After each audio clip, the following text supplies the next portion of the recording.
मैं आचार्य अभिषेक तिवारी आप सभी को आपका अपना YouTube channel astro Abhishek Tiwari में हार्दिक स्वागत एवं अभिनंदन करता हूं। मित्रों, आज हम बात करने वाले हैं मीन राशि के दिसंबर माह के राशिफल के बारे में। राशिफल जानने से पहले आइए बात कर लेते हैं चंद्रमा का ग्रह गोचर के बारे में।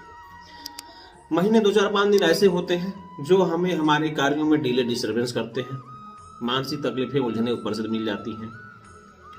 इसके कारक होते हैं चंद्रमा। चंद्रमा जब हमारी राशि से चौथे, 8वें और 12वें होते हैं तो ऐसी बातें देखने को मिलती हैं। तो बुद्धिमान इसी में है कि मैं जो 2-4-5 डेट बता रहा हूं उसे आप नोट कर लें और उसी के अनुसार दिसंबर माह के अपने कार्यों का डिजाइन बना लें, जिससे समस्याएं कम से कम आएंगी। तो आपकी राशि अर्थात मीन राशि से चंद्रमा 19, 20, 21 को चौथे, 1, 2, 29, 30 को 8वें और 10, 11 को 12वें होंगे। इन डेट्स में आप अपना और अपनों का ख्याल रखें। अब बात करते हैं राशिफल के बारे में। सबसे पहले कैरियर एवं कार्यक्षेत्र के बारे में। मीन राशि के जातकों के लिए वर्ष 2021 का यह आखिरी महीना कार्यक्षेत्र से संबंधित कई सकारात्मक लेकर आएगा। इस दौरान आप अपने कार्यक्षेत्र के और संगठन में लगातार प्रगति करते हुए दिखाई देंगे। खासतौर से दिसंबर के पहले सप्ताह के दौरान आपके अनिश्चितता के अष्टम भाव से मंगल आपके भाग्य भाव में स्थान परिवर्तन करेंगे, जिससे आपको भाग्य का साथ मिलेगा और आप अपने हर प्रयासों में सफलता अर्जित करने में सक्षम होंगे। वरिष्ठ अधिकारियों से भी सहयोग मिलेगा, साथ ही आपकी प्रतिष्ठा और प्रसिद्धि में बढ़ोतरी होगी। आपकी राशि में इस दौरान शुक्र का एकादश भाव में और बुध का दसम भाव में होना आपको अधिक सहज बनाते हुए हर तरह के संकोच से दूर करेगा, जिससे आपकी कार्यक्षमता में वृद्धि होगी और आप कई निर्णय को बिना किसी हिचकिचाहट लेने में सक्षम होंगे। फिर दिसंबर के तीसरे सप्ताह में फिर से सूर्य आपके दसम भाव में दिग्बलीय अवस्था में स्थित होंगे, जो आपकी राशि के लिए बेहद शुभ दिखाई दे रहे हैं। इससे आपको कार्यक्षेत्र पर नई भूमिकाएं और जिम्मेदारियां मिलने के योग बनेंगे। साथ ही इससे आपको अपनी बेहतर नेतृत्व क्षमता को आगे ले जाने में मदद मिलेगी।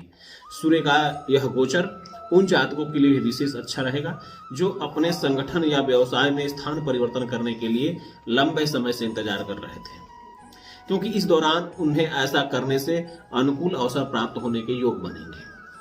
साथ ही वो जातक जो नौकरी की तलाश में थे या विदेशी जमीन से जुड़े किसी व्यवसाय में विस्तार करने की सोच रहे थे, उन्हें भी इस दौरान भाग्य का साथ मिलेगा। इसके अलावा सरकारी कर्मचारी या सरकारी क्षेत्र से जुड़े जातकों के लिए साल का यह अंतिम महीना बेहद अनुकूल रहने वाला है। उन्हें इस दौरान सरकार से किसी प्रकार का कोई पुरस्कार मिलने के भी योग बनेंगे। आर्थिक स्थिति, यह महीना अधिकांश मीन राशि के जातकों के लिए आर्थिक रूप से सामान्य रहने वाला है, क्योंकि आपकी आय के स्वामी मंगल का पूर्व में बेहद मजबूत स्थिति में होना है आपको इस माह आर्थिक जीवन में सबल बना सकता है, जिसके चलते आपको इस समय धन से जुड़ी कोई खास परेशानी से दो चार नहीं होना पड़ेगा। इसके साथ ही बुध की आपके दसम भाव में उपस्थिति अपना व्यवसाय शुरू करने या रोजगार करने की सोच रहे जातकों के लिए शुभ रहेगी, क्योंकि इस दौरान उन्हें अतिरिक्त धन लाभ और मुनाफा अर्जित करने में बहुत से अवसर प्राप्त होंगे। हालांकि आपके लग्न भाव के स्वामी गुरु बृहस्पति पूरे महीने आपके द्वादश भाव में स्थित रहेंगे, इसलिए आपको अनावश्यक खरीदारी या खर्चों के प्रति थोड़ा सा सावधान रहने की सलाह दी जाती है। इसके अलावा यात्रा के व्यवसाय से जुड़े जातकों को भी यह समय वेतन वृद्धि और लाभ अर्जित करने में सफलता दिलाएगा, क्योंकि इस महीने अचानक से आपको कारोबार में वृद्धि होने की संभावना है। आपको इस दौरान विशेष तौर पर बड़े निवेश और शेयर बाजार आदि में अपना पैसा लगाने से बचने की सलाह दी जाती है, अन्यथा ऐसा करने से आपको भारी नुकसान होने की आशंका है। इस समय आपके द्वादश भाव के स्वामी शनि देव का और अष्टम भाव के स्वामी शुक्र का एक दूसरे को दृष्टि करना आर्थिक जीवन में कुछ अस्थिरता लेकर आएगा।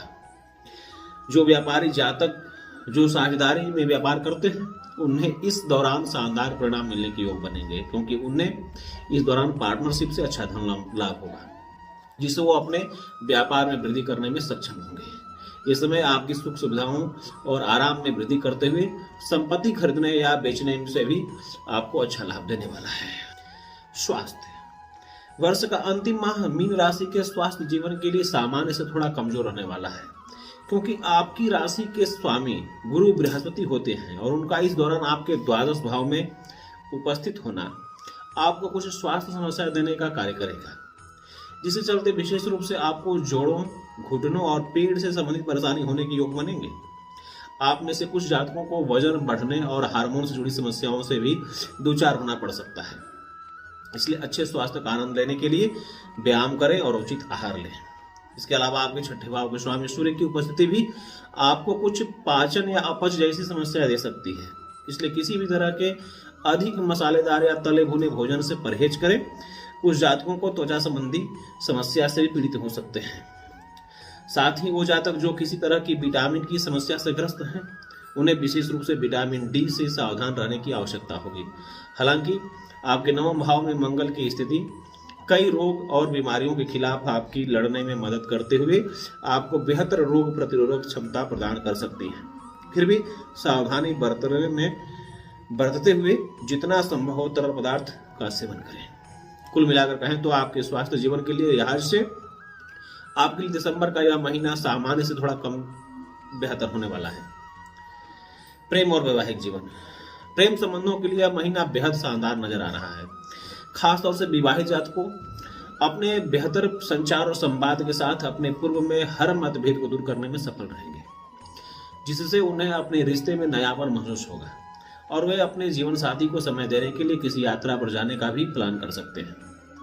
यदि आप सिंगल हैं तो इस महीने के दौरान आप किसी संकोच अपने प्रेमी के समक्ष अपने दिल की सभी भावनाओं को व्यक्त करने में सक्षम होंगे। साथ ही संभावना है कि उन्हें अपने प्रेमी से सकारात्मक उत्तर की प्राप्ति भी हो।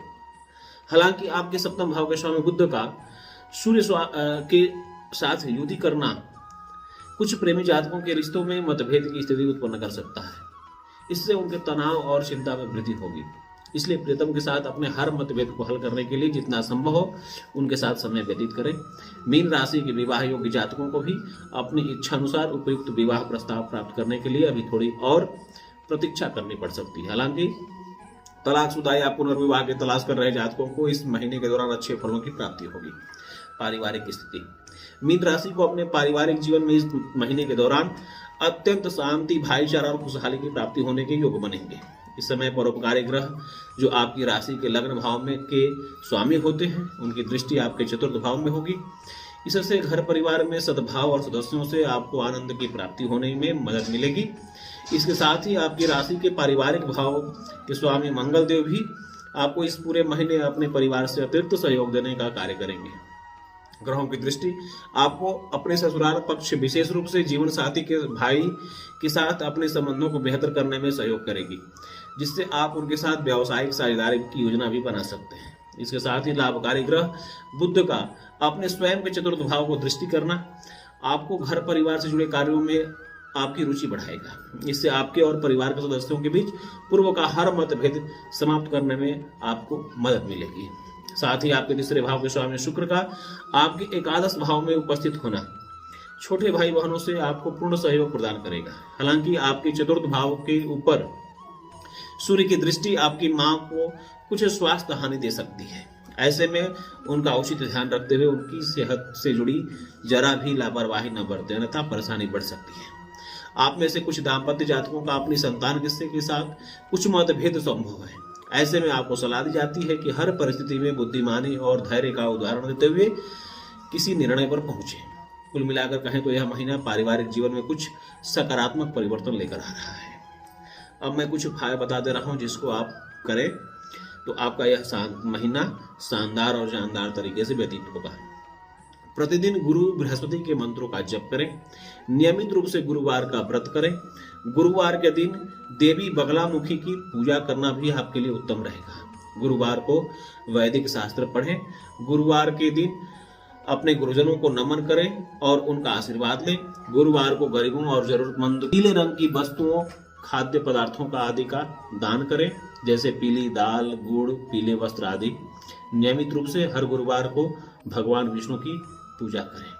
इससे आपकी सारी परेशानियां दूर हो जाएंगी। अब मिलेंगे अगली वीडियो में, तब तक के लिए जय श्री राम।